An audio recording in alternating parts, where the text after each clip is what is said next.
Numa folha qualquer eu desenho um sol amarelo, e com 5 ou 6 retas é fácil fazer um castelo.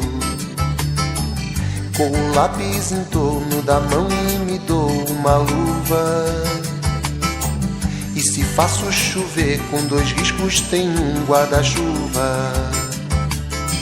Se um pinguinho de tinta cai num pedacinho azul do papel, num instante imagino uma linda gaivota voar no céu. Vai voando, contornando a imensa curva, norte e sul, vou com ela, viajando Havaí, Pequim ou Istambul. Pinto um barco à vela, branco navegando, é tanto céu e mar num beijo azul. Entre as nuvens vem surgindo um lindo avião, rosa e grená, tudo em volta, colorindo com suas luzes a piscar.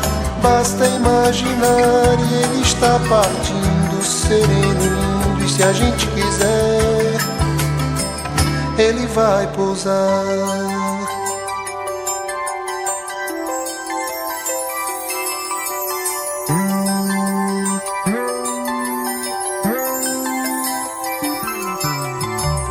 Numa folha qualquer eu desenho um navio de partida, com alguns bons amigos bebendo de bem com a vida.